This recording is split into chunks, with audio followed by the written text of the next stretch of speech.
All right, welcome back, Idol fans. It's episode 4, auditions. Tonight it gets very obvious what's going on this season, and I would say the signs reading between the lines, based on previous night's episode from Philadelphia, where it seems they were really having a hard time finding quality talent, and that's why so many people got through that shouldn't have. And as a result, it seems like episode 4 is, again, redefining what their purpose is. And what I'm seeing is they're having to lower the bar to get enough bodies to go to Hollywood Week. I hate to say it, but it's pretty obvious. They're putting way too many people through that there's no way they're going to fit that description of the bookend to Kelly Clarkson and the superstar for the final season. So they're lowering the bar. They need more bodies. They're looking for personalities and stories. So it's again, are they trying to present the sizzle or the steak? And are they having problems finding the steak, meaning somebody that's got that long-term potential to really be able to become a superstar?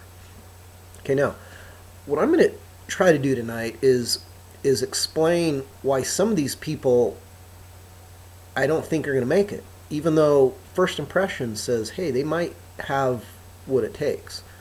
And this is where we're getting into the real subtle differences. Okay, I've talked about when you do music long enough, or anything that to become an expert at something, you've got to spend a lot more time than the average people do thinking about and examining and searching and digging and trying to figure out all the little subtleties and nuances that distinguish quality musicianship, quality of effective music. Why does some music work and some music doesn't quite get there?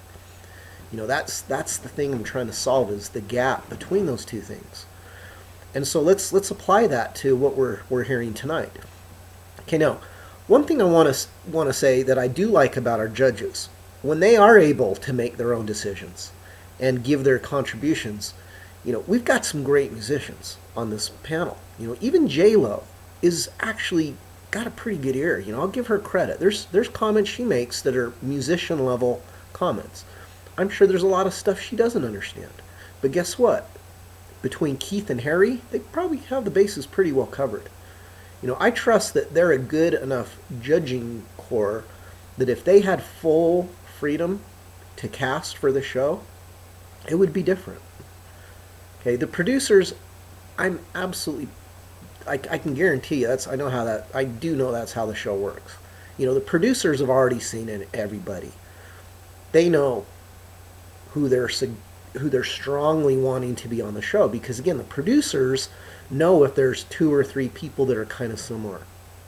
And so they might purposely select 2 or 3 so that when it gets to Hollywood Week, they've got 2 or 3 people that they can fill a spot with. And see, that's how the show's thinking. Maybe they're going to end up with 24 finalists, but they're going to probably have 60, 70, 80 people that they're going to whittle it down from there. And so sometimes they are going to have people that they know aren't going to make it, but they still fit the casting requirements of the show. So here's what we're going to see tonight.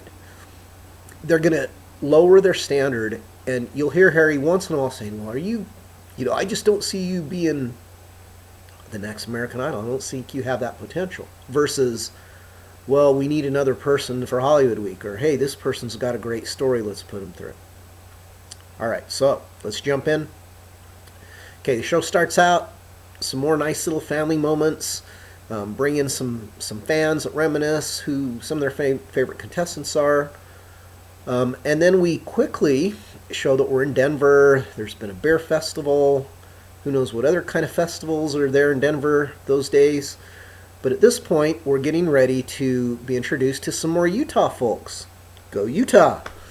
We've got Amber Lynn and James the Eighth.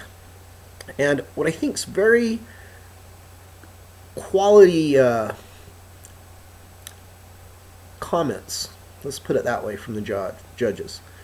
Because they recognize Amberlynn's got a real cool little vibey thing going on. It wasn't Russian. And what's interesting is Amberlynn comes out with her friend, the guitarist, James VIII. And so what do? Amberlynn sings, and the first comment Harry makes is about the guitarist and how his time was off, and he was Russian, and he wasn't setting up a pocket. And see, this is really interesting because this comes down. This is what I run into a lot with younger singers and younger artists, just musicians, people trying to become musicians. The concept of time and feel. And again, those are the two most important elements. So Harry, being from New Orleans, this is like in his DNA. He gets this. Harry is a phenomenal musician. I mean, I don't think anyone realizes just how good he is, because he can play, he can sing, he can arrange, he can write. He is an unbelievable musician. But I think he's over the heads of most of the audience for American Idol, meaning that a lot of them don't really understand how to evaluate his level of musicianship. Well, that's why he picked up on James' feel and time, because he wanted Amber to have a really solid pocket. And see, that's what a guitarist, bass player, drum, piano person, when you're part of a rhythm section and you're accompanying a singer, that is your main priority, is making sure you give them a firm foundation to deal with. And what it is, it's predictable time. You want to know where the feel is. It's got to be right there.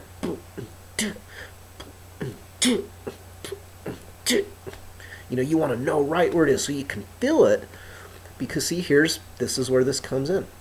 What Amberlynn does a good job is she knows where the moments need to be in her song, and she milks it, and she knows, she puts some artistry into her performance. Okay, now, she knows how to hold out notes. She knows how to put them in tune. She knows how to put little embellishments on the end of the notes. She knows how to get to the center of the pitch and then work it a little bit. Now, she definitely deserves to go through. Now, James comes up, and we hear that he's not really a singer. He's a guitarist, and he can sing, but if you listen to James, he doesn't get to the center of the pitch. And so the problem we've got is... That's what we're great to work on, but listen, the bottom line is that... Amberlynn can sing. Yeah. Oh, thank you. You have a lot of soul.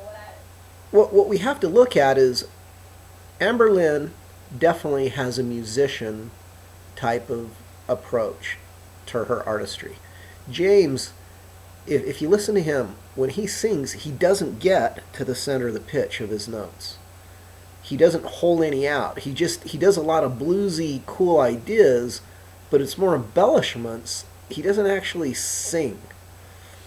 So, like I say, Amberlynn definitely earned it. James, let me give you an example here. Just listen to some of these notes when he sings. One night, another feeling never ends, like the old song said it began. Now, come with me, I know you stay. You wake up in the morning to a brand new day. Begin the rest of your life, baby, baby. Well, baby, when the sun comes up, I'm gonna be cold than you. Okay, now the point I'm getting at is he's got a good feel. He sounds bluesy, but what's interesting is, again, because he's not a singer, I don't know if he knows how to hold out notes. I'm not sure he would be able to sing a ballad and know what to do with those notes. It's pretty obvious to me that his skill set is not going to last. There's no way he's going to be able to do 2 or 3 different styles of things. So, with all due respect, I like the guy. I think he's got a good look. He seems like a musician. He's good, but he's not a superstar. He's not a singing superstar. Come on. Why is he, why are they putting... I think he's just interesting. He's got a good personality. He's Amber's guitarist and friend. Like I say, I like the guy, but I just think he needs a whole lot of work I mean, he didn't even really think of himself as even going to audition. He's just there to have fun, and more power to him. I hope he has a really good experience, and maybe he decides, hey, I need to work on my singing skills. Again, he's from Utah. Have him give me a call. I'd be happy to help him. So, moving right along, let's figure out about some of these next coming contestants. Now, one thing I want to say more about the judging here. I think the producers put the guitarist through. I'm pretty sure Harry, knowing what he knew about him, he wouldn't have put him through. There's no way. So again, I think this is one where it's a judge's call, and let's just take it at that. And we're going to see a lot more evidence of this.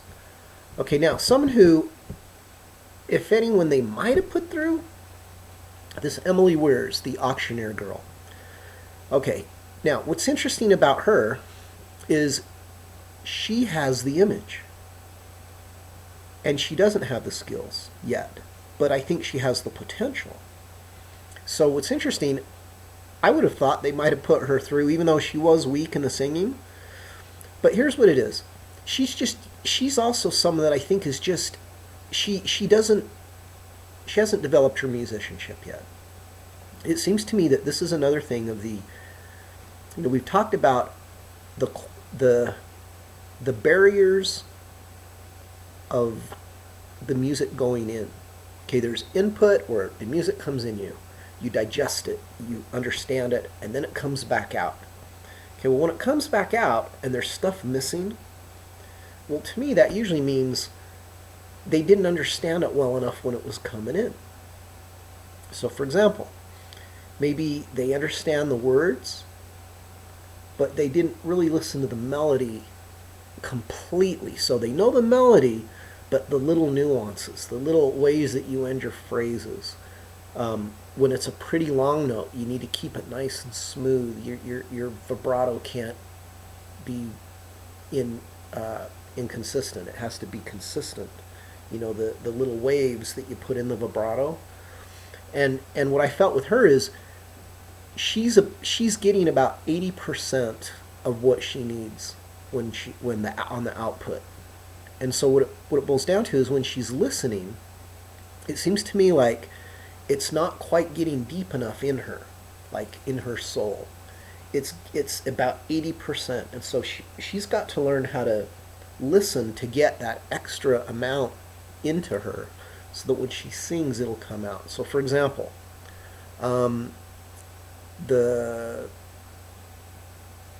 let's say Gianna Isabella from Wednesday night. Okay, where all of her notes were solid and full and round, and she was very confident going into all these notes. Whereas Emily tonight, when she'd go to hit a note, you could tell her confidence just wasn't quite there. And what's amazing is that's what comes through in a really good performance versus a world-class performance. Is when they're really good, it's like a high school talent show, or it's a community level talent where they're good, but there's obvious little imperfections that they haven't been able to figure out yet. So I think Emily has the look. She has a really sweet image. She carries herself well. She seems confident, and she's actually very similar to a lot of the students I work with, and that is, she's really good, and she needs someone to help point out what these finer elements are. It's kind of like there's an amateur skill set, there's a pro skill set, and there's a world-class skill set. And if you were to literally look at all the characteristics and start to figure out, okay, so what is it that the world-class person does that the person that's really good doesn't do?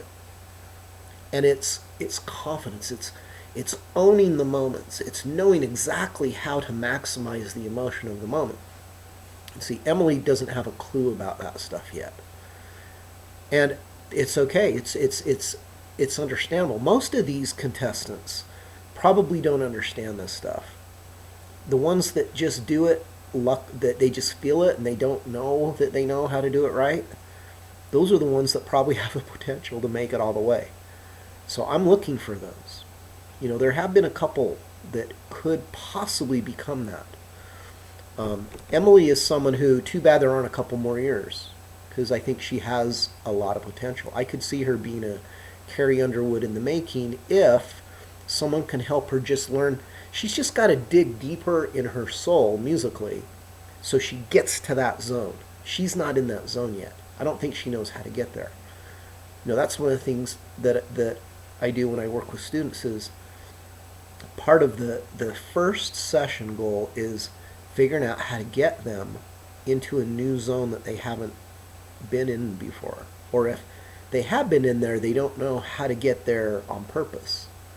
And so what we do is try to get them to be aware of what it feels like when you're all the way underneath the phrase and the musical moment versus when you're not quite there. And what happens is the feeling, it's kind of like there's this breakout feeling. It's like, it's the difference from, yeah, that sounds really good too. Oh, wow. What it does, it relaxes you almost. Like you can feel it when it gets all the way there. Because it just relaxes all of you. Whereas these other people, it's like it's good, but it's like it doesn't penetrate all the way. It's like it touches you, but it doesn't overwhelm you. Okay, that's what if someone's going to win the Idol this season, I better feel like that. If I don't, then I'm going to say you blew it. You didn't find the person. Okay, so that's what we're looking for. Which artist can get all the way under the music, and when you feel it, you don't feel there's anything that they've left out. Okay, that's the feeling. That's kind of a concept. I hope that kind of makes sense. So let's see if we can find any contestants tonight that might be closer to being able to meet that requirement. Next up, CJ, Chris Johnson, professional musician from Memphis. Very confident, very experienced. The guy had a really cool approach to singing that Hall & Oates song. And definitely very confident. You could tell he'd done a lot. Okay, now, let's get real nitpicky with CJ. Okay, there's a couple things that I would say that are red flags as far as does he have what it takes. Because I would think a lot of people watching his audition are going to think, wow, I think this guy's really got what it takes. Well, maybe not. Farewell season. Farewell season. This is the farewell season. I don't have time to be nervous. Okay. Now, as far as CJ goes, let's think about him. He's very good, but there's an element that the people that become superstars need to have. And you know what it is? It's they need to seem a little bit more humble and unassuming and not seem too confident.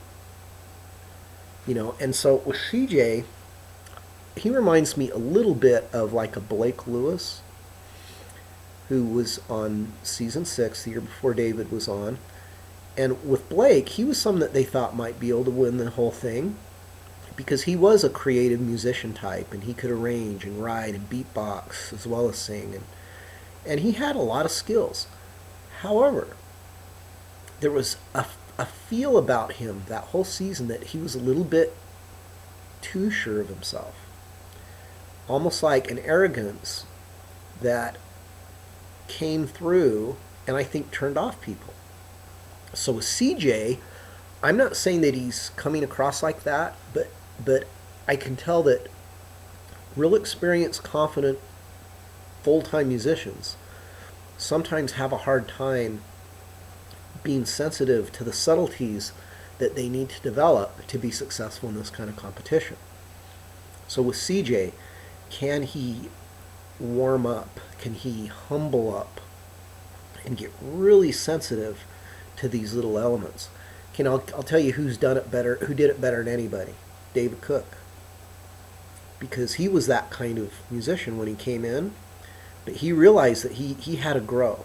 He had to learn. And that's what I'm going to challenge CJ. If someone can get this to him, if he makes it through Hollywood Week, can he keep growing? Can he shift from hey, I know what I'm doing. I'm confident. I've been doing this for years too.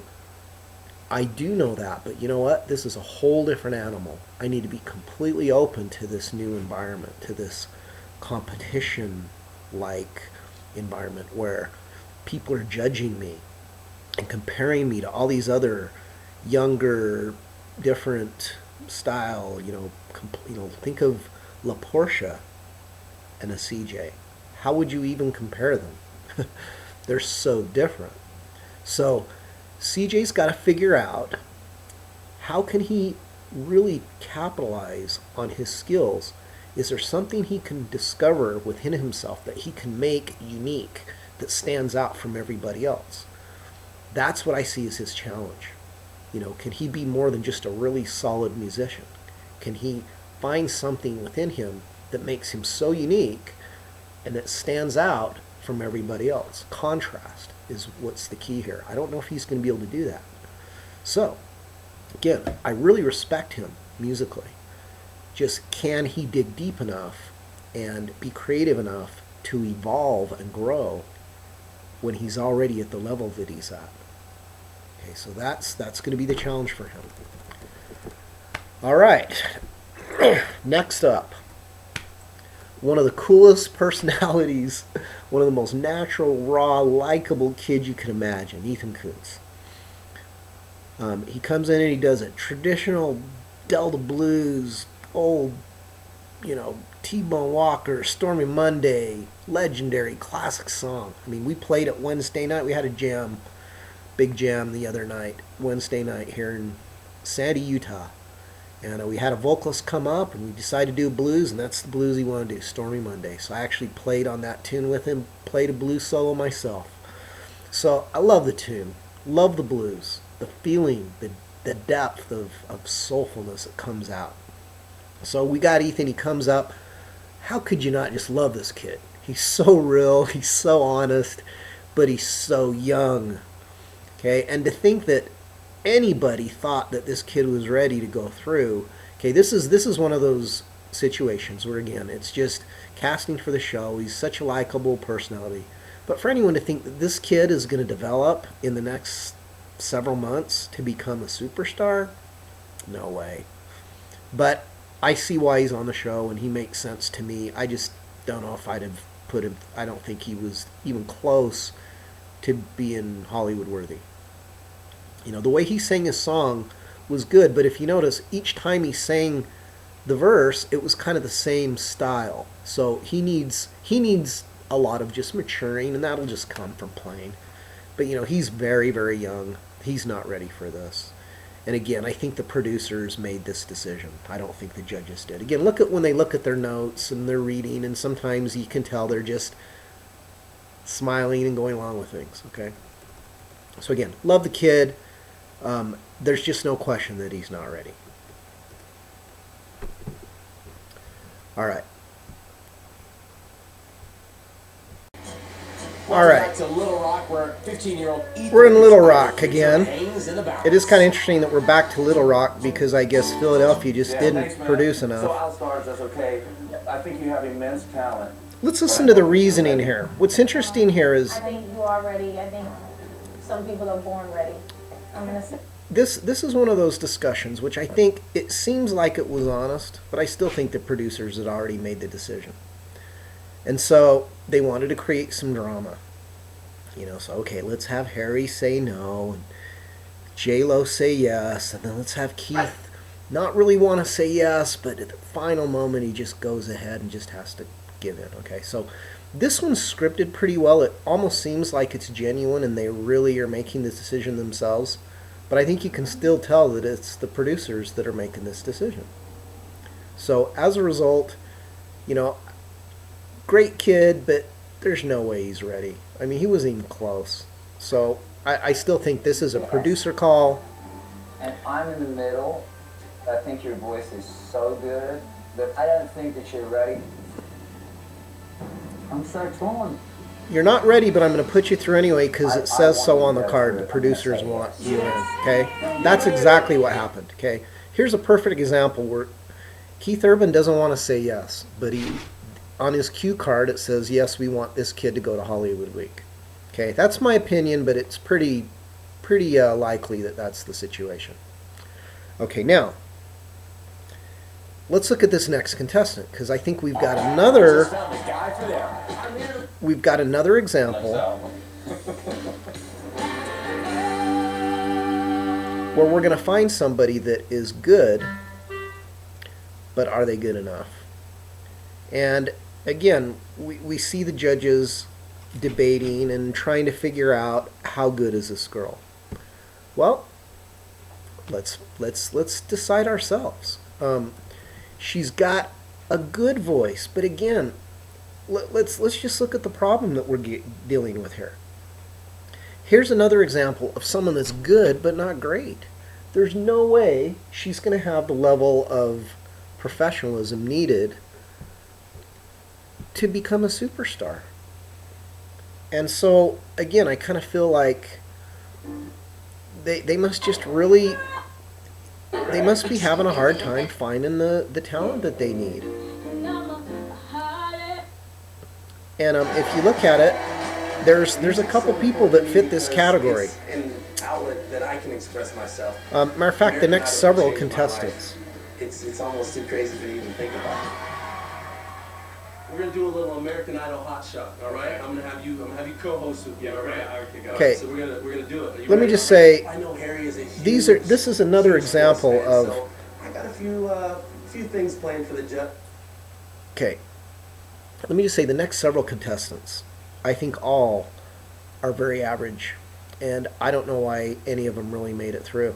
Okay, there's several here coming up, and let's just go through real quick. Okay, we got Mary Williams. Okay, nice voice, but all kinds of little spots where it just wasn't strong enough. Okay, this is another example of there's no way they're going to have staying power to make it through. And so, again, they must need some more blonde country girls because they may just not have enough. And so, again, they're casting. They're trying to find stereotypes that they know could work out if they need some down the road. Okay, let's go to the next contestant. We've got Javier, the in-game host. Okay, we don't need to worry about him. He didn't make it. Okay, let's go to Tarian, that does Happy. Okay, we've seen girls like her on the show multiple times. And the problem is, again, she just doesn't have the vocal strength. You know, very average singer. I have no idea what they were thinking here. But here's an example of someone that she just, you know, I don't want to pick on her personally. I just want to use her performance as an example of what needs work. And her work, you know, her song was just, at first I thought, oh my gosh, is she just going to say the same thing over and over? And oh, okay, now she started into the pre-chorus, chorus, whatever you want to call it. But I just felt, what an average, you know, I guess they need that look. They need that kind of image. She does seem like a musician. It's just the skills weren't there. So, again, I will predict that she's not going to make it through Hollywood. No way. Again, I think they just are looking for bodies to fill up Hollywood. It's making me question that they've really found what they think they're trying to find this season. You know, I'm hoping that they're saving the best for last, that next week, episodes 5 and 6 are going to have a couple just super, super strong contestants that we can see making it all the way through. So far, it's questionable. Let's move on to the next couple of additions. We'll skip the flower girl. Not going to worry about her. She just wasn't strong enough. Little too out there, I think, to be considered a legit artist. Okay, now we have Thomas Stringfellow. What a cool name. So he's got his name going for him. He's a young, good-looking kid. And then he comes out and he's got that, it's like that current trendy, you know, there's a lot of females that have that kind of voice. This guy kind of sounds like Josh from The First Night, the Ryan Gosling guy, but younger, you know, not as mature, not as developed. But this kid, I can see him being very likable. The question is, does he have more in him stylistically? You know, what we've seen in the past is people that have this kind of real airy, artsy, indie kind of sound crash and burn, because after they go through their 2 or 3 songs that they can do like the original, they have a hard time learning new songs and figuring out other nuances. In other words, the choices that they have in their skill set, you know, that what they're drawing from as far as nuances and phrase ideas, so that there's variety in what they do. That's where you'll see a lot of these kids not be able to go very far, because they've got one style that they've kind of made them, and everyone loves it and it sounds amazing, but how do they do something besides that? So that would be my big question mark with this kid. I really like him. He definitely is someone who absolutely deserves to go to Hollywood. And, you know, again, let's see what kind of depth he's got in him. He could be really a good player, or a good singer, good overall musician. I could see him being marketable. So, I'll keep an eye on him. All right, moving right along. We see Keith Urban going out and playing for some quarters. It's good to see. Help keep everything in perspective. All right, then we bring in this Tank Jackson with Superstar, and all I can say is, again, this one is absolutely 100% producer. None of those judges wanted to put this guy through. Okay, just look at them when they talk about it. So here's again another example of what's wrong with this season. They're having a hard time filling up Hollywood Week. You know, they're scraping the bottom of the barrel. I hate to say it. So not really filling this guy at all. There's no way he's going to go far. And so what does that bring us to? Brings us to the Cowboy. And the problem is the Cowboy has also... When I do songwriting, I'll be on a walk from... Okay, let me get him in. It's the best way to get more for 4. American Idol. It was the season where Scotty McCreery won. Okay. Down to him and I. Now, It's the end of the journey for you. We just didn't think you... here's the thing that's interesting. We bring in John Wayne Schultz. We've seen him before. He's a country guy. He didn't make it the first season he was on. And to think that he's even in the same category as Scotty, again, this guy just doesn't have the depth in his singing. This guy doesn't get all the way there. At the time I was sad, Again, the but input- at the same time I was very grateful to be The sent. input isn't getting all the way underneath, so that when it comes out, the full emotion's there. He's still coming out just as a imitator, a mimicker. You know, I don't hear anything unique yet. There's no individuality, you know, no unique thing that he does, and he doesn't even have his skill set all together. You know, there's lots of little flaws in his performance, and so as a result, I don't think this guy should have even gone to Hollywood. You know, I just don't think he's very good. You know, when you're a country singer like that, you've got to nail everything. And his moments just aren't strong enough. Okay? And again, I'm not trying to be mean. I'm just calling it... because my mother's cancer had just come I'm just back. saying what I hear. And let's listen to the guy. You know, again, hey, I want to like this guy. He's another Utah boy, a country boy from Salt Lake City, Utah. Okay? And again, a lot of the world may think Utah's a redneck state, but Salt Lake City's not very redneck. You know, we've got our areas, I guess, that there's a lot of horses and farming and that kind of thing, but usually you don't see a lot of a redneck vibe as far as in the music scene. So I want this guy to be better than he is, but unfortunately I just don't think he's got the skills. So he's an older guy, he should be way better. Okay, so like I say, I think he's just kind of a producer favorite. He's the traditional country guy, and maybe that's why they did it. But let's listen to a little bit of this, because I want to make sure you don't think I'm just being hard on the guy.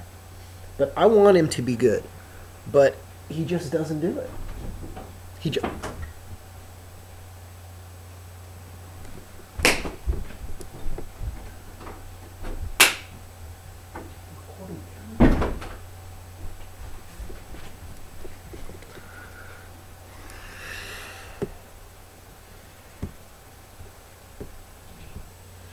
Okay, a little cut there. Okay, our country guy from Salt Lake City. Okay, we like this guy. You know, he's got a very touching story. And, you know, we want him to do well. I want him to do well. He's from Utah. He's another Utah person. Of course I want him to do well. But let me just tell you what I see as his challenges. Okay, he's 27 years old. He's playing a country, traditional country vibe. And you know what? Traditional country vibe means you have to nail the moments, and especially in a ballad. So what it is, there's an intensity level about how you hit the moments. You know, looking back, you know, it's emphasizing. It's the way that he shapes his phrases and where he emphasizes which syllables and which notes. And you know, let me just say, this is exactly something that I'd like to break down so you can hear and understand what's missing with this guy's performance. Because again, he's good, but I can show you why he doesn't have what it takes, and I wouldn't have even put him through to Hollywood. You know, like I say, this guy needs a lot of work still. He doesn't know how to put emotion into his moments. He's just singing. He doesn't have the artistry yet. You know, what's weird is he's an older guy, but musically, I sense that he needs some seasoning, some maturity. You know, there's stuff that just hasn't sunk into him yet. And I think it could also be, this is something, you know, I'd love to work with this guy. I could help this guy sound better in an hour. You know, we could take the same performance he just did, and let's listen to this. Let's figure out what's missing, okay? I don't want to be brutal on the guy. I just want to be honest.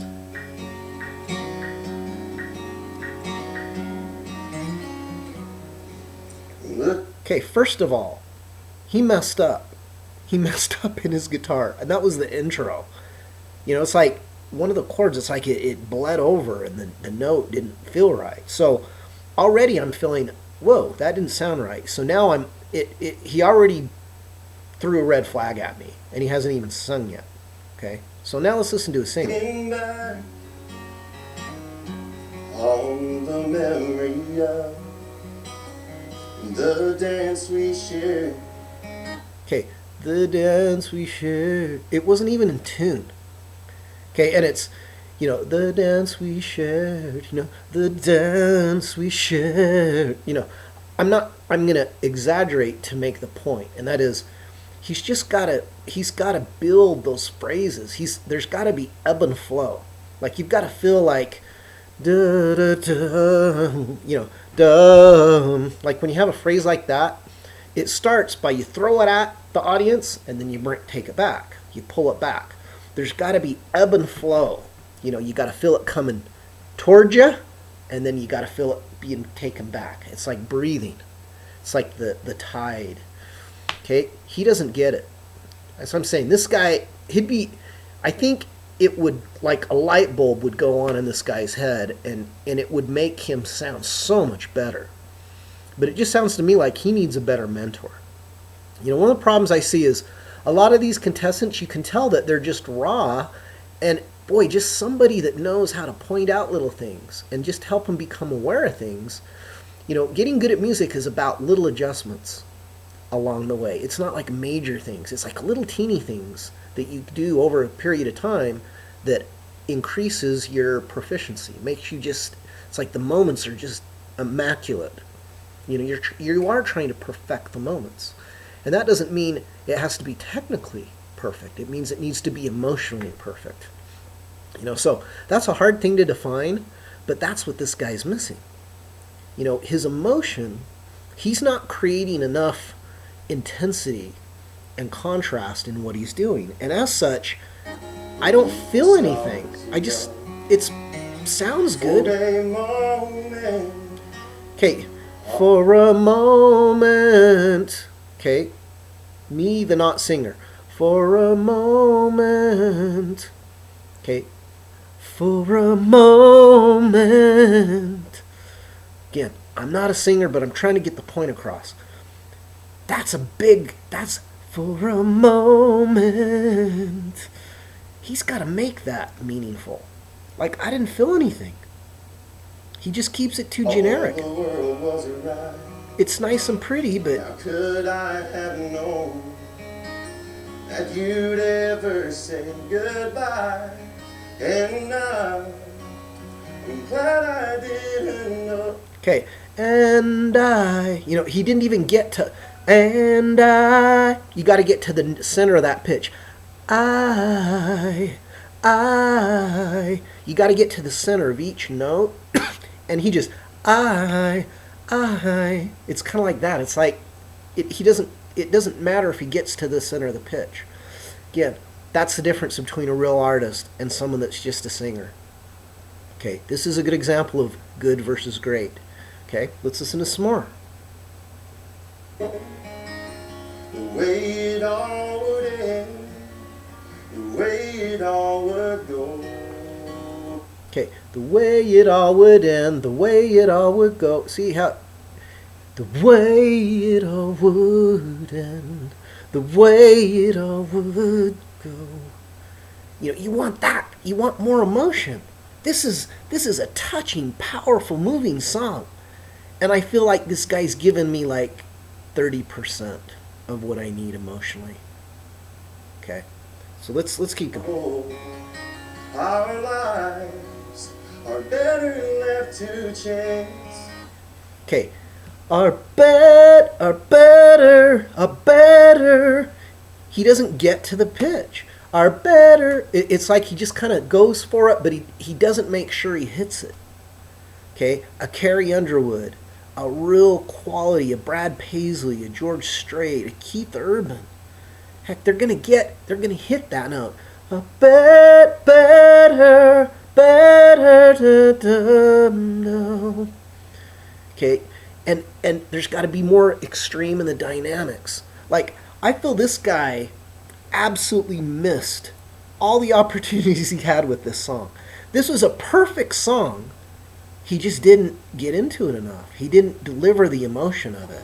I could have missed the pain, but I'd have had to miss the days. Yeah, just not. There's not enough energy in it. It's like, da da da da dum, da da da dum, da da da dum, da da da dum. No emotion, no depth, just kind of there. Sounds okay. Not making me feel like you're the next American Idol. So, okay. Sorry to get so nitpicky. I don't want this guy to feel like I'm beating up on him. Let's just say we're gonna use his performance as a demonstration of what's missing and what you need to put into it so that you blow away the judges. I think I talked earlier in the first edition or my intro about the skill set that it's going to take to win the show this year and really convince America that you're a superstar. Because again, the last several seasons, they've won the show, but they didn't convince America they were a superstar. Okay, and guess what? If you don't have that element integrated into your performances, then you're just playing a game, and it's not going to give you a permanent career and long-term potential to influence people.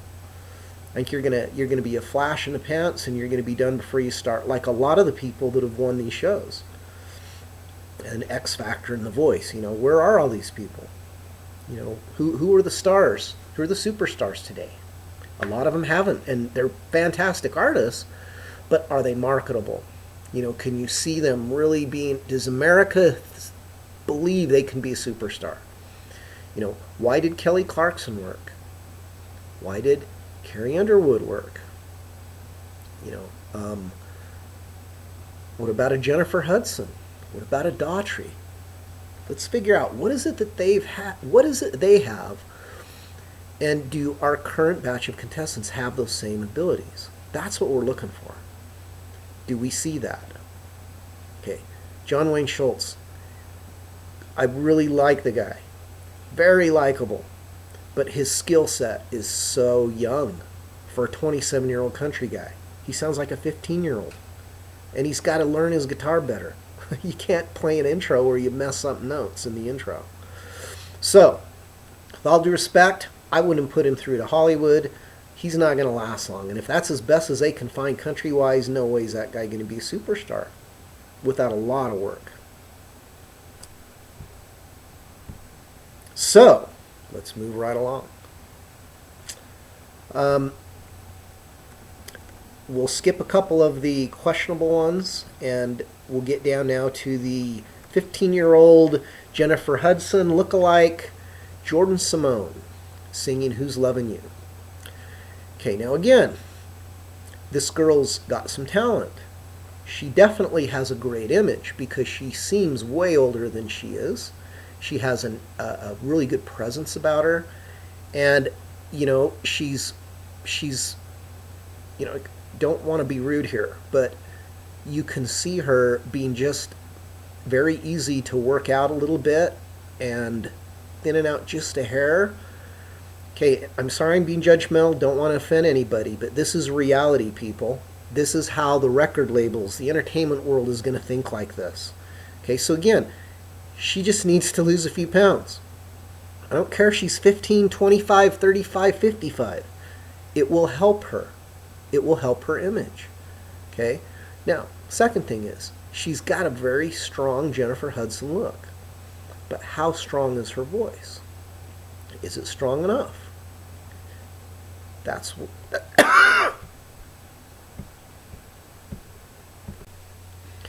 Okay, now as far as Jordan Simone goes, she seems like she's got a fantastic personality.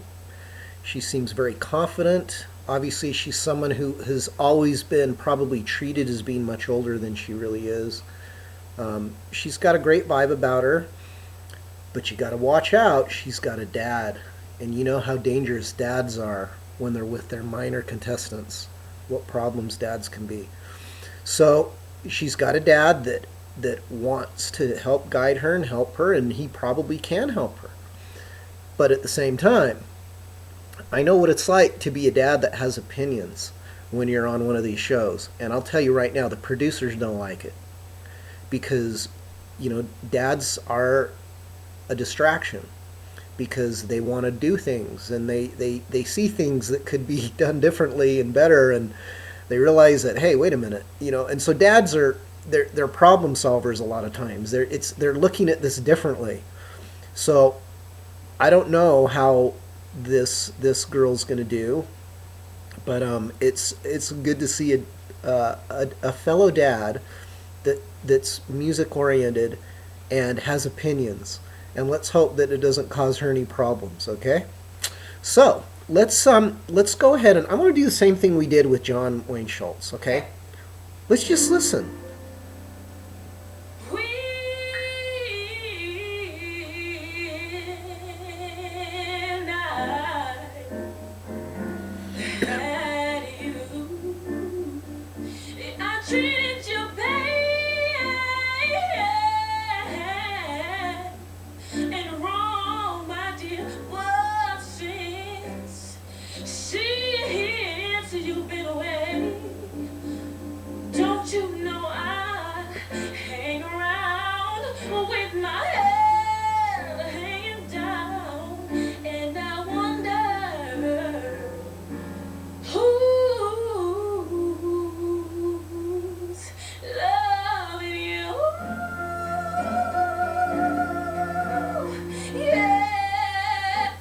Okay, now, I'm just going to tell you right now, she's got the same issues as most of these other contestants we've been talking about. And that is, okay, you can tell she's got some musicianship going on, but the depth. You know, what's weird is her ideas sounded just calculated and contrived. I didn't feel, believe it or not, and this, a lot of you may disagree, and guess what? That's what's fun about this, and that's why I'm doing this, because I get to say how I feel, and it doesn't matter if you disagree. I'm just going to say what I think, okay? I don't think she's soulful enough. She's not getting underneath it enough. The ideas sound contrived. It sounds more like a rehearsed performance. I didn't feel anything was inspired. Nothing just flowed out of her. like it was a musician thing. It was more just, okay, I can kind of sing some licks. You know, she kind of reminds me of a Catherine McPhee, believe it or not. And what I mean by that, Catherine McPhee was someone that had a much stronger voice, much more experience. But whenever she'd try to be soulful, it didn't work. There was something that you didn't feel that the heartfelt feelings didn't come out. Instead, it was just a sound. It sounded impressive. It looked impressive, but it didn't get you to the core. Okay, that's, again, a difference between good, great, and world class. And great, even, I don't think her performance was even great. I thought it was really good, but it wasn't even great. And to be great, it needs to have more edge. It needed to have more of that soulfulness feeling in it. Okay, I just don't think she got there. Okay, I guarantee you she's not going to last long.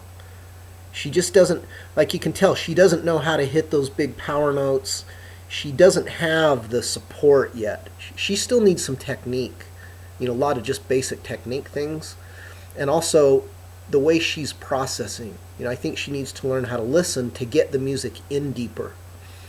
That is the number one problem that nobody talks about, by the way, is learning how to listen so that you absorb the music deep enough so that it gets into your soul. And what happens is a lot of people, the music comes in, but it doesn't, it's kind of like it stays on the surface. It doesn't seep through. It's like the inner musician core of a person is kind of hard, but it has certain spots that are tender where stuff can seep in and keep expanding that core of soulfulness, so that every time you sing something, when it comes out, you feel everything. Like, you don't sing anything you don't feel. That's what we're going for. Like, I felt that she felt very little of what she was singing.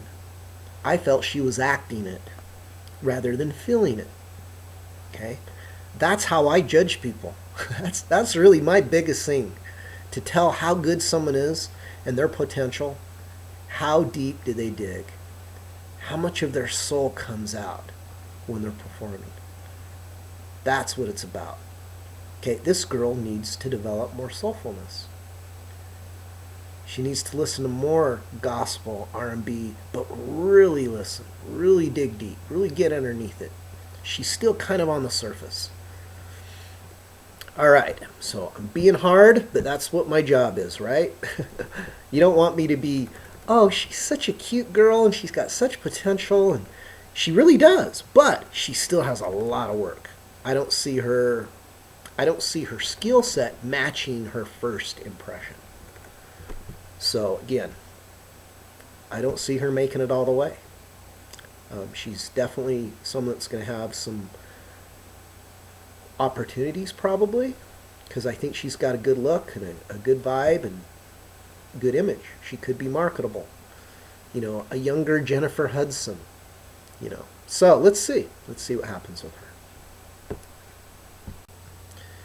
Okay, so what's interesting here is all the judges seem really high on her, and like I say, I'm sensing she doesn't have the depth yet. She's still lacking skills, even though they're all real high on her skills and this and that. I don't know if they're just reading notes by the producers, if they really believe that.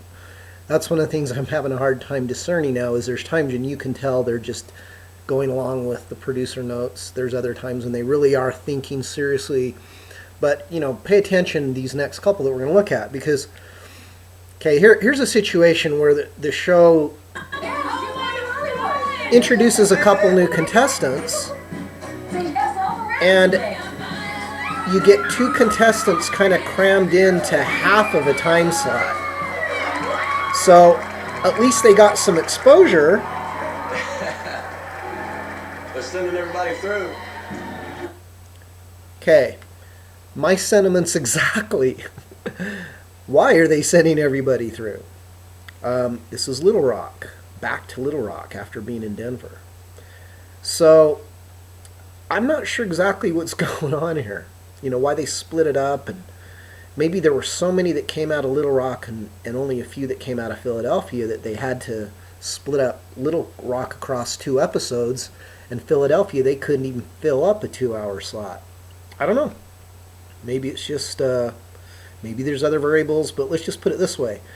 Here's a contestant saying, wow, it looks like they're putting everybody through. So, what do you think about these 2 girls? They're both kind of consolidated into a very small time slot. We hear just a few seconds of each of their auditions. Both of them seem to be, again, being cast for the TV show. You know, we need the power builder, ethnic image, you know, and so we've got a couple girls here. I don't know if they're going to be in the same category. You know, that girl playing the piano, 15-year-old, and I kind of liked her. I wished we could have heard more of her. She actually seemed like she could be really good, and I felt bad that we didn't get to hear more of her. So, Rhea Raj, you know, Kessie definitely sounds like she's that power singer, but again, is she going to be kind of like Indita from the first night, where they've got chops, but do they know how to tone it down? You know, does she know how to build, does she know how to extend those notes, or is she just an artist that does a lot of licks? So I can't tell. You know, we don't have enough info to go. I may have to do some homework on these 2 girls and get back with you. Okay? They might have some potential. Right now, I'm still feeling like they're just, you know, they're good. They're really good, but they're not going to be great. I don't see them getting very far. Okay, so with that being said, let's go to the next contestant, Jake Dillon. And I like this guy. I think everybody likes this guy. So we know we're going to like Jake. I'm 22 years old. I'm from Sand Springs, Oklahoma. Great little town. It's just a lot of sand, basically. We want to like this guy because you know why? Got married at 18. He's humble. We have 2 kids now. He's a dad. She's 1. And he's got 2 cute kids. You know, looks like he's got a real supportive, sweet wife. It pays the bills. You know, this guy is a story we want this guy to do well. We want him to have some success. We want him to take care of his family. We just hope he's good. So let's find out how good he is. I'm here today for my wife and my 2 kids. This is my dream. This is my passion. It's in my DNA. It's what I love. It's who I am. So, as we're preparing for his audition, Good afternoon. country. My name is Jake Dillon. I'm 22 years old. It's got to nail it. I'm from Let's Sand see what he Springs, does. Oklahoma. I'm a plumber's apprentice, so it's a pretty crappy job. Putting pipe together and fixing sewage and, Yeah. you know. You know, most people get my job just involves fixing. You're so literal. It's just crazy. All right. Got a wife. Keith Urban 2 Bleaked. kids. Who would have thought? No, I meant what song you gonna sing? I'm sorry. Name a list of all of your possessions. It's only Again, this guy's so real, so honest, so humble. We're all pulling for him, right? We want him to be good. What have you? Let's see if he can deliver. This is very funny. That was a Danny song by Kenny Loggins. Love it, man. Let's hear it. People smile and tell me I'm the lucky one, and we've just begun. Think I'm gonna have a son. He won't be like she and me, as free as a dove, conceived in love. The sun's gonna shine above.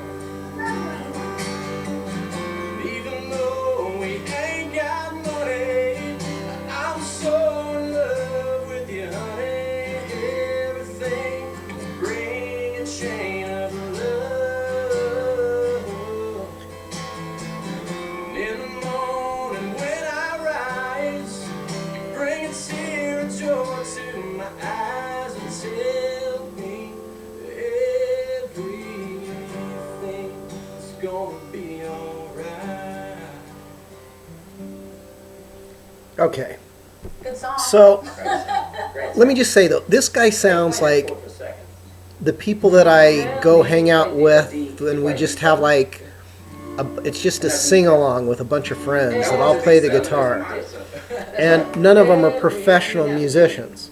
Well, let me just say that's the challenge I see with this guy. He's so likable, and that's why he's on here. Again, he's being cast for the show.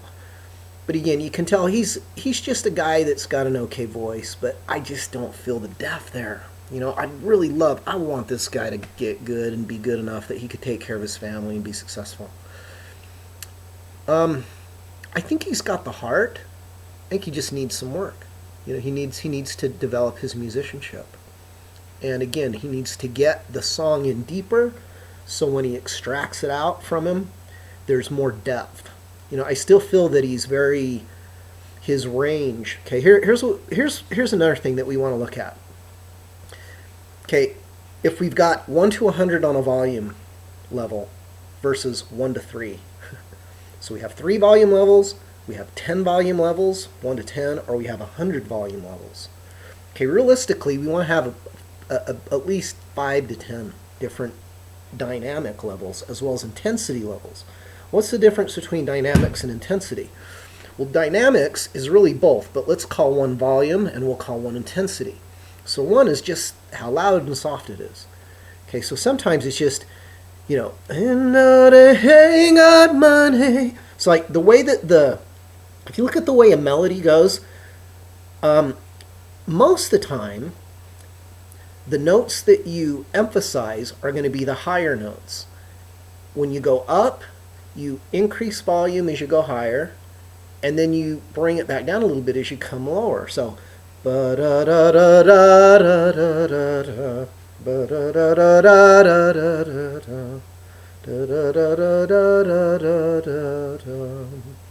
okay, so there should be some subtle differences between each note as you go up higher and come down lower. See, amateurs don't know that. And so they'll go da da da da da da da da da. So just one note gets more attention, but the rest of the notes are just kind of lumped together. A real artist knows how to distinguish between each note, you know, da da da da da da da da. And so you can hear each note has a little bit different volume level. Okay, now the next thing is intensity. And the intensity is how hard do you hit the note? Like, versus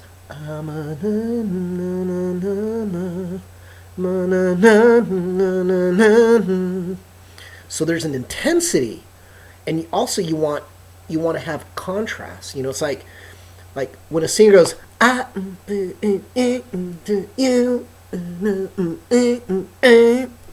so you're hearing all that contrast. Well, guess what? It grabs you, keeps your attention a lot better. Okay, so this guy, like I say, I want this guy to do good. I really would love to see this guy become a great musician rather than a plumber. So, what does he need? He needs depth. He needs to expand his options so that he's got more to draw from. Same thing as the other John Wayne Schultz guy. Both these guys just need more. They need to listen to more Randy Travis. They need to listen to more George Strait, Garth Brooks. You know, they need to listen to the guys that are the masters of country, and then listen to the subtle nuances. Like, they really need to break down, literally, line by line. You know, looking back, that other song. Even just those three, looking back. You know, when you listen to how the original is, and then listen to how John Wayne does it, or again in this situation, Jake does a very admirable job. But as Keith points out, the guys, see, he hasn't listened deep enough. And I'll tell you how you can tell what the most obvious element is. He doesn't know the chord changes to the song. So in other words, he listened, but he didn't really listen enough to try to figure out what that D7 chord was. You know, he was using a couple other chords and was kind of brushing over it. And as a result, like, Keith picked it up immediately. It's like, oh, that's just not the right chord. And what's weird is the chord has notes in it that enhance the melody. And if you don't play that chord, it leaves the melody unfulfilled. It's, again, hard. This is nitpicky, detailed, high-end musicianship details, nitpicky stuff. But this is the difference. This is stuff I'm trying to explain, things that you can hear and not know how to explain, right? That's what we're trying to do. So, like I say, the guy is going to get killed in Hollywood, as Keith said. And it's very obvious, because he could tell the guy's musicianship is just young and raw and undeveloped. And it needs a lot more seasoning before he's going to be able to really compete with anybody and anyone take him serious. Okay, so enough of that. Now let's go on to our Black Velvet girl. She's probably, of all of the last half a dozen or so contestants that we've seen, she's the first one that kind of seems like the artistry is actually showing through. Okay, and I'd like to let's take a look at her performance, and let's figure out what she needs to do. I'll be 21. All right, so Ashley, that's been around the sun almost 21 times at the time of this audition. Black Velvet. Let's compare her to what we just saw with Jake and some of these other people.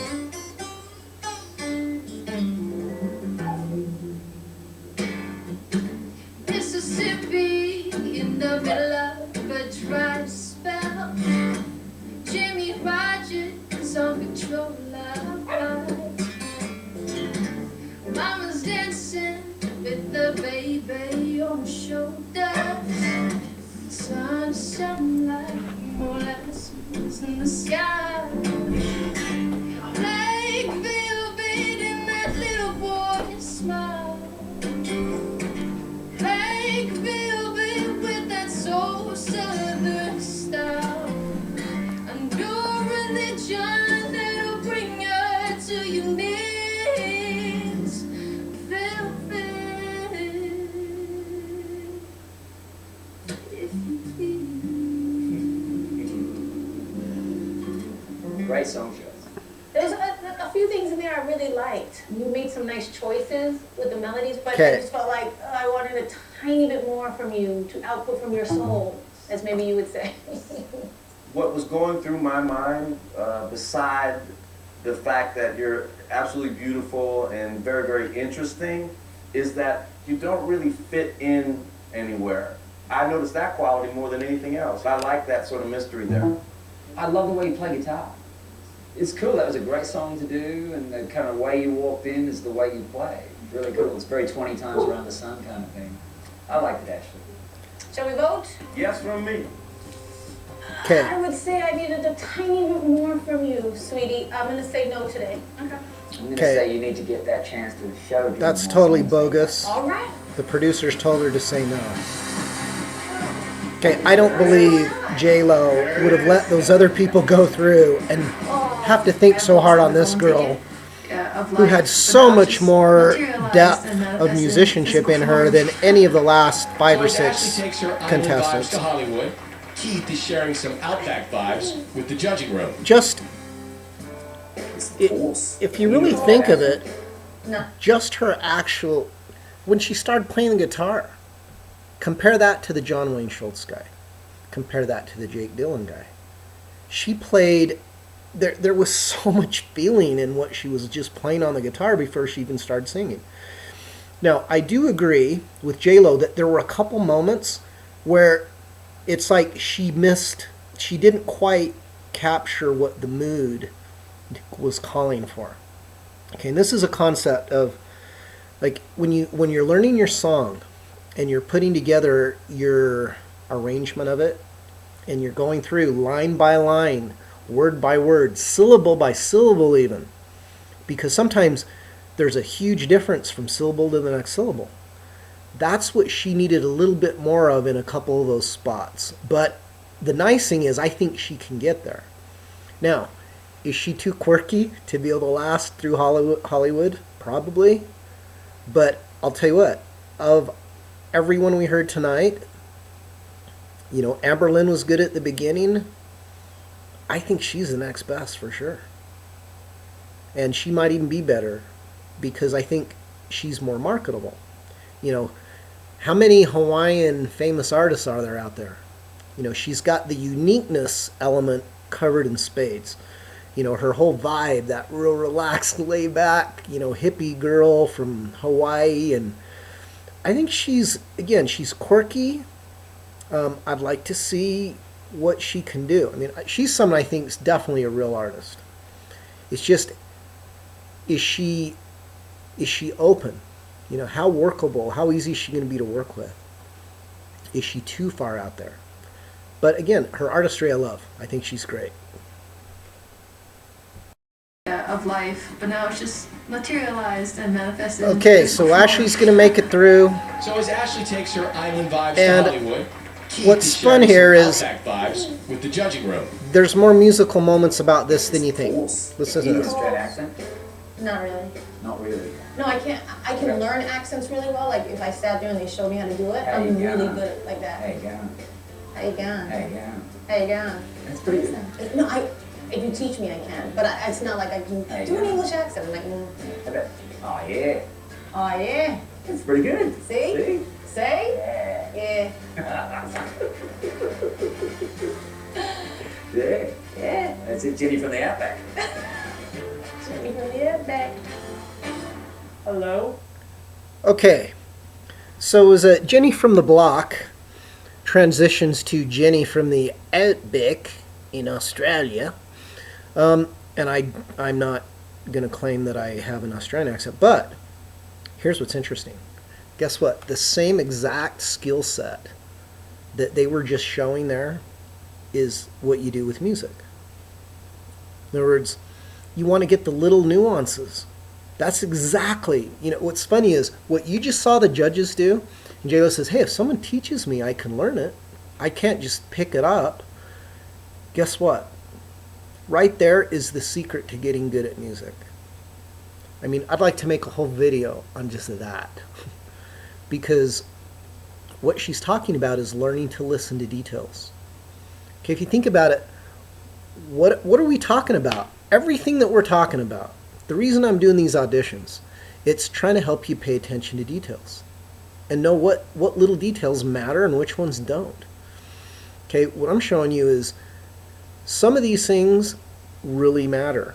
And it's the stuff that's hard to, you don't hear people talk about this enough. But like I say, J-Lo and Keith just gave you a little demonstration of what it's about. Okay, you find a mentor. Okay, Keith's the mentor. He knows what the accent's supposed to sound like. He can do it. So J-Lo listens. She imitates. Keith helps her make little adjustments until she gets it just right and it sounds authentic. And then J-Lo from the Block sounds like J-Lo from Australia or the UK. So if that's how it works with language, it's just listening and imitating and getting feedback. The feedback is the element that most people don't have access to.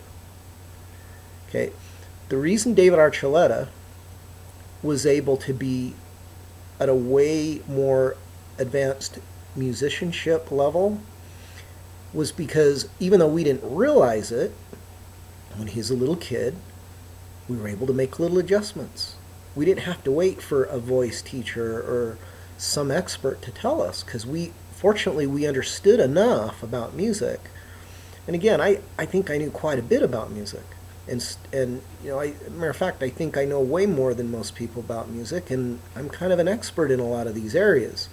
I didn't used to realize I was, but after realizing how long I've done a lot of this stuff, I realized that, well, guess what? That's what makes people experts. If they've kept growing and learning and studying and digging and they've spent enough time at it, if you do it long enough, you'll get really good at it. But only if you're digging. See, the whole thing is you've got to be in growth mode.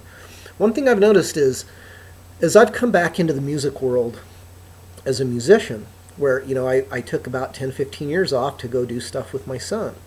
And it didn't give me much time to play myself. So the last 5 years, I've been trying to make up for the 15, 20 years I wasn't playing. And I've had to catch up with all these other musicians that have been playing nonstop. So the question is, what do you have to do to catch up? And here's the stranger thing. There were a lot of musicians that I hadn't heard for 15 or 20 years, and I heard them again, and they don't sound any different than they did 15 or 20 years ago. That's an interesting phenomenon. And it's like, why is it that some people plateau? They hit a zone and they just stay there. Why is it some people just stay at an amateur level for the rest of their life? And it's because they're not committed to a growth pattern. Okay, and this is going to sound weird, but what I realize is there are what we call learning patterns. You know, we all have different learning patterns, and there's some things we have a growth pattern, and there's other ones we have an avoidance pattern where we don't want to deal with it. It's hard, so we just stay away from it. Or it's something that's challenging, and so we'll dabble in it, but we don't spend enough time in there to really figure out how to get on top of it and dominate it and control it or master it. Okay, well, that's the difference. If you have a growth learning pattern where you have built in to your approach, like for example, you get up every day and you know you're going to do certain things that you do all the time, exercises to keep you in shape, but you're going to have something in there that has growth, something that's going to make you feel like you're digging deeper. You're either going deeper or broader. You're either adding more ideas to your general ball of knowledge, or you're digging deeper to find some new ideas that will help you dig deeper into this that you're going for. Okay, so a lot of people have a maintenance learning pattern. So in other words, they just want to stay where they're at. They want to maintain the status quo. So in other words, I'm good enough. Yeah, I'm good enough. I'm a pro. I don't need to get better. So what we need to do is figure out how to evaluate our learning pattern so that when we're learning music, we can figure out what elements are missing in our skill set. And sometimes the only way we're going to figure it out is if we get a mentor. We need somebody around us that knows way more than us about music, and especially as it relates to what we're trying to accomplish. And that's why I realized, you know what, even though I'm a trumpet player, I can help vocalists or any other instrument, really, because bottom line is there's a concept that you can introduce to people about how to program yourself to be able to keep learning and growing. And there's even ways where you can raise the difficulty level.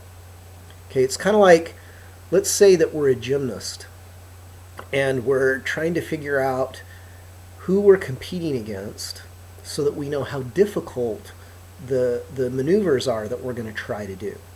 So we know there's two elements with it in gymnastics in the Olympics. There's the technical difficulty, so the actual trick itself, and then there's the execution. So in other words, how well do you do what you're trying to do? Okay.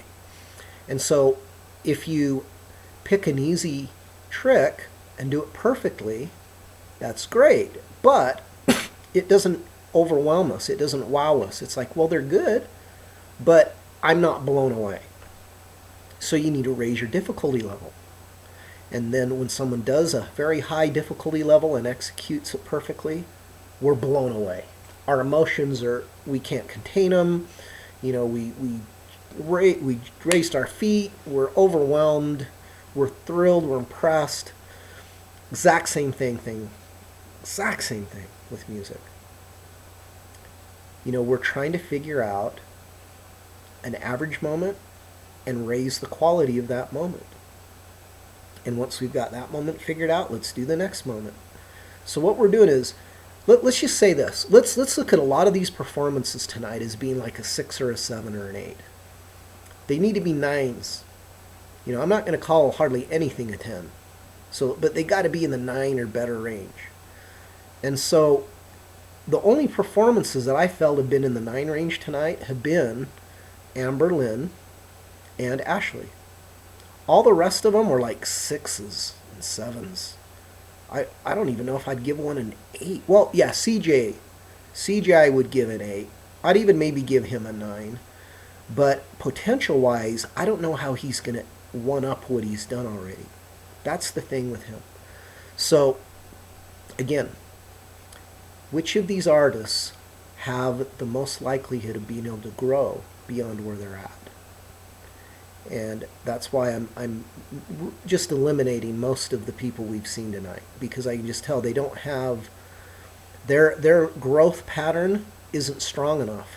You know, where they're at right now, they're at 6s and 7s. I don't see them jumping to 9s and being able to maintain that throughout a whole song. Keep all the moments of the song at a 9 or better.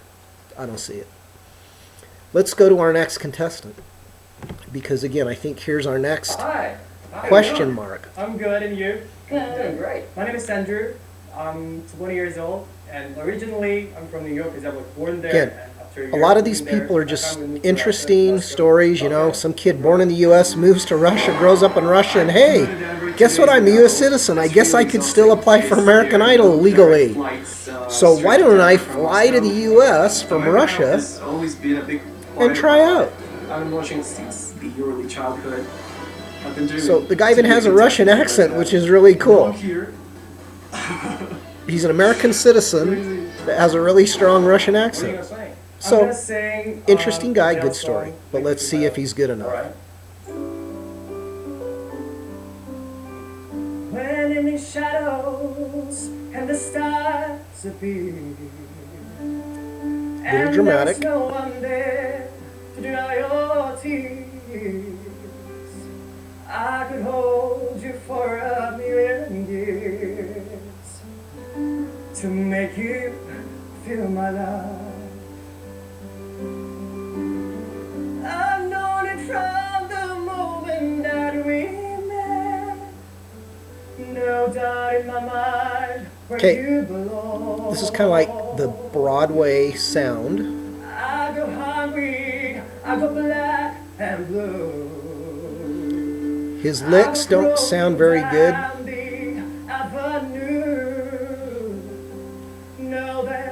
They're a little bit too calculated. It's not feeling soulful. To make you feel my love. This is like a Clay Aiken kind of singer, where he's got that kind of voice, and he's just trying to make it dramatic, but his licks are very You know, the best part about what predictable, you just did, very you came in here canned. and you sang beautifully. Thank you very much. I was gonna just shake your hands because. Well, you don't want to hear what they have to say? Oh. I think we all are going to say probably the same thing, that you have this really naturally beautiful voice. You're obviously a really great singer. It'd be interesting to see what happens along the way. I'm going to say yes. In your own lane, yes. Thank you. Yes. Yay. Come on, Andrew. Okay, I can just tell you right now, there's no way he's going to make it. There's no way. Nice to meet you. You can tell that he's got a certain approach, and it's not going to translate well in Hollywood. Okay, just tell you right now, he's got a good story, but you really think that guy's going to be the next American Idol for season 15? Some guy that doesn't even live here? I don't think so. Again, he's just being cast for the show. He's not going to make it through. Sorry. I don't have like a paired.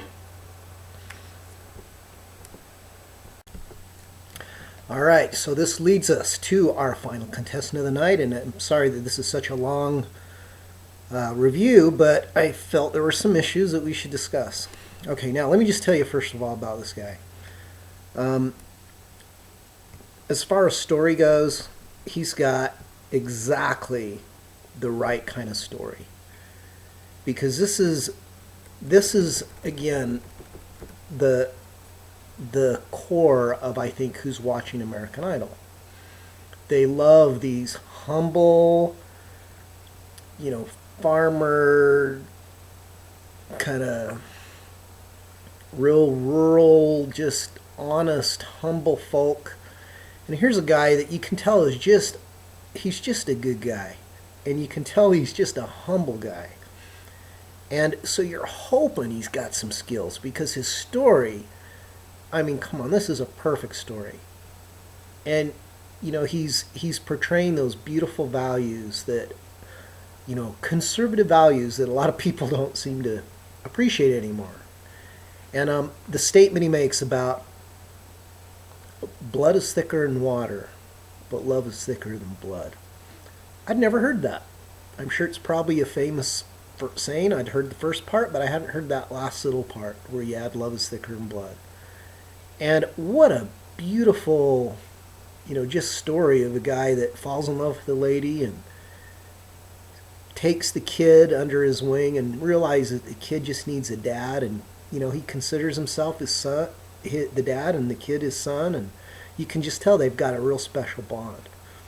Okay, there's nothing better than that. There's nobody I'd want to do better on the show than this guy. I'll tell you right now, I mean, you know, your heart's totally captured by the genuineness and honesty of this guy's story.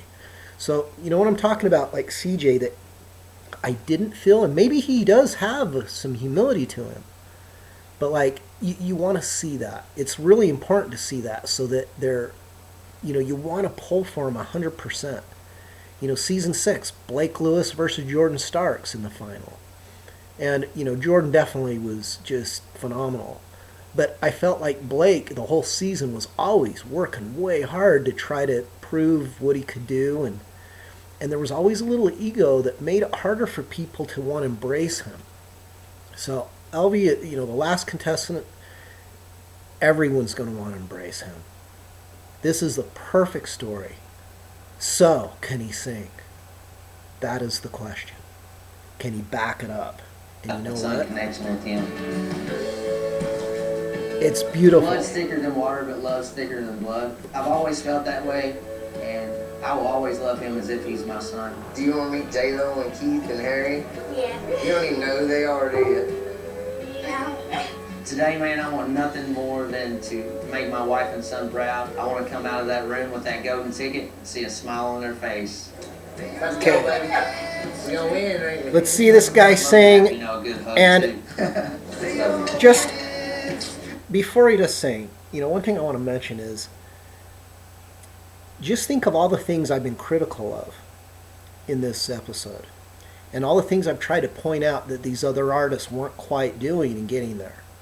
Okay, now, this next performance isn't perfect, but soulfully and musically, and being a husband, trying to be a good husband. Listen to his high notes. See if it feels like he gets all the way there. Feel if, like, the sound and just the feeling when he's singing those notes, do you feel like, oh, nope, he didn't quite get there? Or do you feel like, yes, he got there, that's what I want to feel? And let me tell you how you can know the difference. Okay, once you've been around world-class music a lot, okay, you know how it makes you feel differently than just really good music. And so what happens is you start to understand what the expectation should be for a world-class level performance. And so emotionally, you have a very high expectation. Okay, someone like me, you know, music professionals, that it's harder for us to feel impressed because we've seen so many talented people that we know that, hey, this is the bar. We know right where it's at. And so for someone to meet that bar or exceed it, it's got to be a stellar job, and you're not going to let them get by if it's not quite there. So the question is, do the moments become nines, at least nines? Do they release, and does the vibration that you feel, and that's essentially what this is all about, it's the vibrations you feel as you're hearing and experiencing the music. Okay, so let's compare this guy and his performance to everything else we've heard tonight, and see if there's anything that stands out or we can notice makes us feel one way or another why he should or shouldn't make it through. About New Orleans. All right. House of Rising Sun. Okay, let's also think of the arrangement. I once was lost, but now I am found. Was blind, but now I see. There is Where'd that come from? a house. Okay, I'm going to pause this. Sorry to do this, but the point of this is what's great is he came up with a little intro. And in that intro, did you notice how he took his time? Okay, I'm going to rewind this real quick, because this is what we want to talk about. But now I see. You see how careful he was, how slowly he sang that lick? He wanted to make sure that each element of that lick sunk in before he finished the next idea. Okay, a lot of, again, this is a pro level versus amateur level. Amateur level, they might kind of they might not let the note finish. It's like there's a point where the note decays all the way and you get all the emotion out of it. There's another time when, as it's getting shorter, they kind of hurry it up because they want to get to the next moment. That's what most of the other singers we've listened tonight have been doing. You know, this interpretation, he does let it sink in. There is a house in New Orleans. Come on. They call the rising sun. Okay, hear how the way he's singing the phrases. There is a house. The way he's singing, you know, he's not going, a house. You know, a house in New Orleans. So he's, you know how he's stretching out the phrases a little bit? He's making sure that if the shape of the note needs to be this, he's not going, he's not hurrying it. He's letting the note, he's letting it resonate so we can feel it. Okay, that's really what's going on here. So far, he's doing something that we didn't hear much from a lot of these other contestants.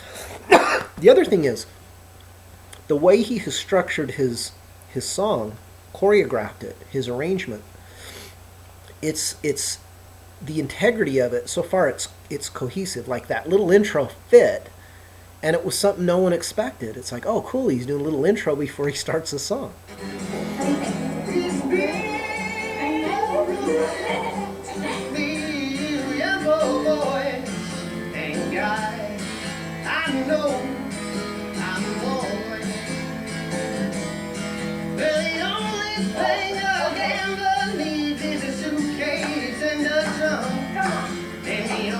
See where he's hitting the notes? He's hitting them with intensity. There's a lot of intensity. That's what's going on here that was missing.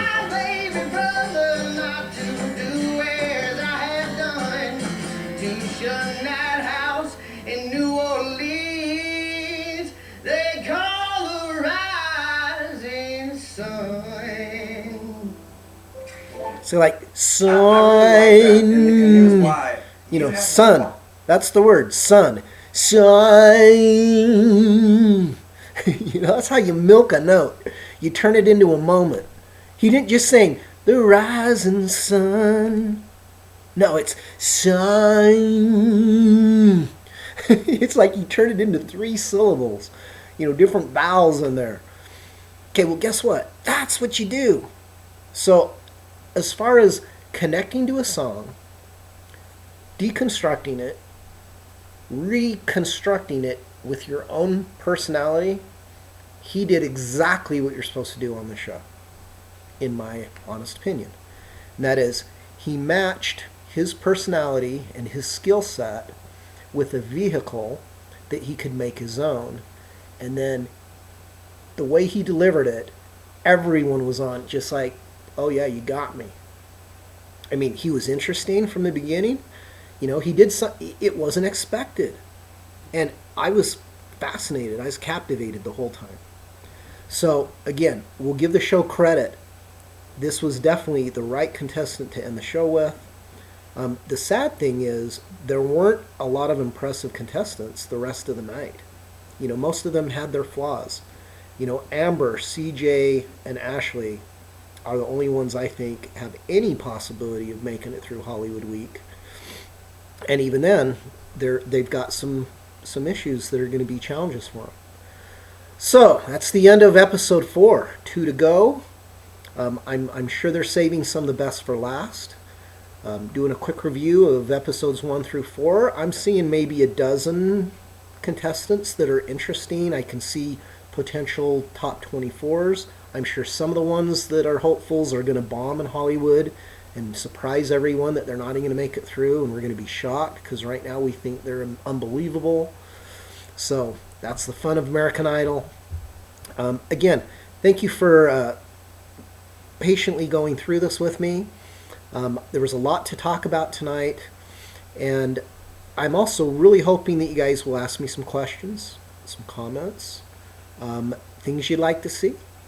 I'm open to constructive input too. If there's stuff you'd like to know, if there's things you think I should cover that I'm not, hey, I'm open. You know, I'm trying to have fun, and I'm having fun. You know, this last season looks like it is going to be enjoyable. There's definitely some great personalities, some great stories. There are some phenomenal musicians. Am I seeing the person that I think is going to be the final superstar to end the 15 years of American Idol? I'm not sure. I'm not sure we've seen that person yet. Definitely seen some people that are impressive, but potential. You know, I'm not seeing anyone that's just blowing me away and saying, yes, I'm a superstar. And this guy here, I definitely think he's got a career opportunity, and he seems like he's going to be humble enough and coachable enough that if he gets hooked up with the right management people and everything, I see him having a very legit career. I would love to go hear this guy. I'd like to see what else he could do. I'm going to do some homework, see what he does sound like.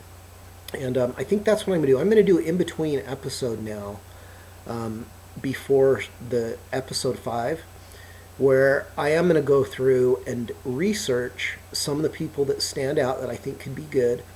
And I'm going to put some links to some of these performances, and I may even just make up some playlists or a playlist for this season and try to make it easier. So like if you want to review some of this stuff, and if you really do care about learning, you know, part of why I'm doing this is to help people learn better about how to listen to music and how to determine if music is what level it is, and how to know how to encourage people to be able to get better.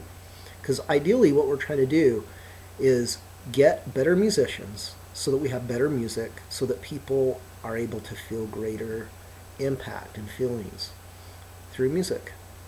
And again, there's such a healing power, there's such good things that come from great music that I want to do all I can to help people become more aware.